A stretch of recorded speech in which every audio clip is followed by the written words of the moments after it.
Okay. Can you start off by telling us your name and spelling it for us, please? My name is Werner Lange. That's Wernerlange. And you wanted to tell us about your experience on the campus you worked at following the May 4th incident.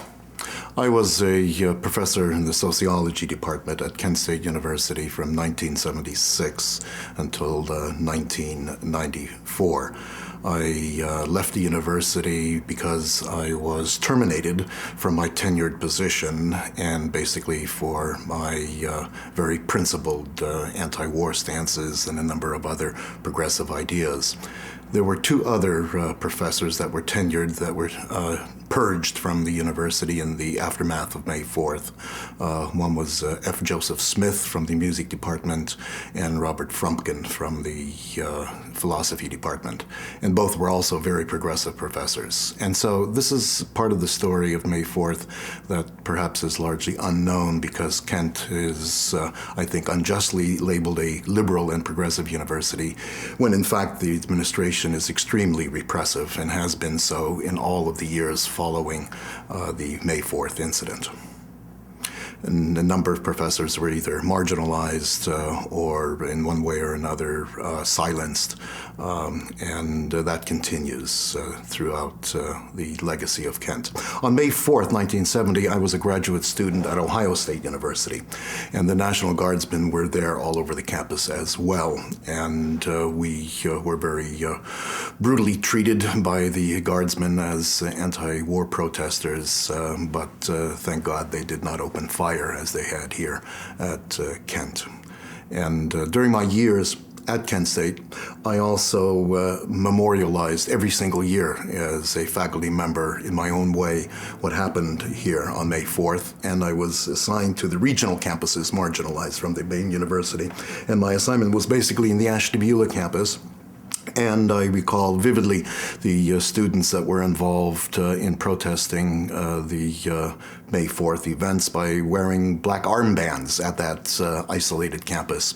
And then they were basically threatened with failure if they would walk into the classroom with an armband that commemorated and memorialized the students.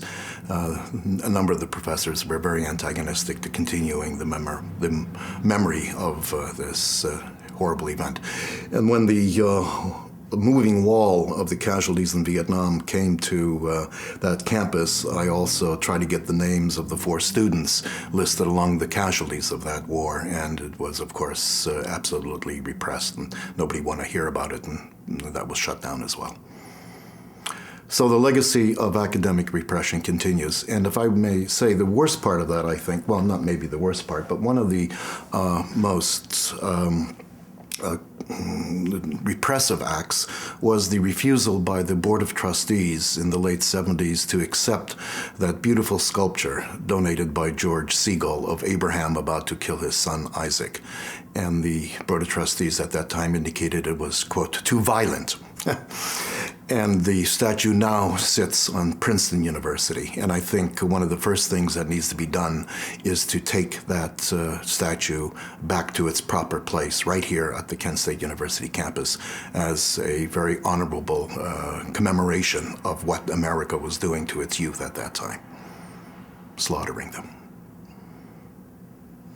Maybe you can tell us your particular story of the ways in which you felt repressed by the administration at Kent. Well, ever since I became part of the faculty and became known that my principles were anti-war and pro-peace, and I made that very clear, there were a number of things that were done to try to remove me from the university. They didn't succeed, however, until the early 1990s when through a basically conspiracy and unjust action against me, I was terminated from my tenured professorship in the Department of Sociology in 1994.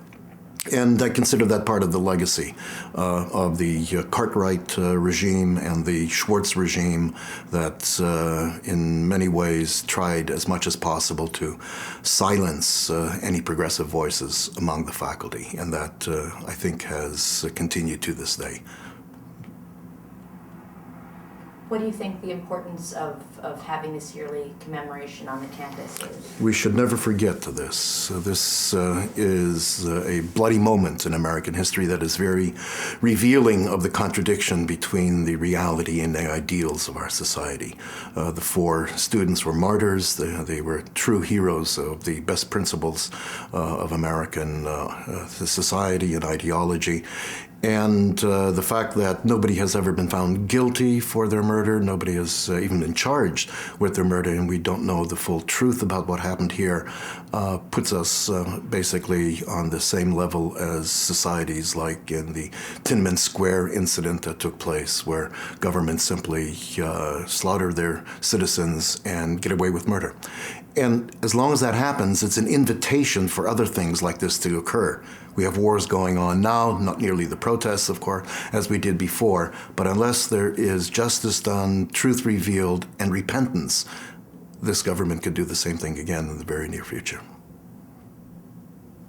Well, thank you so much for coming in and sharing your story with us. My pleasure. Thank you very much for doing this.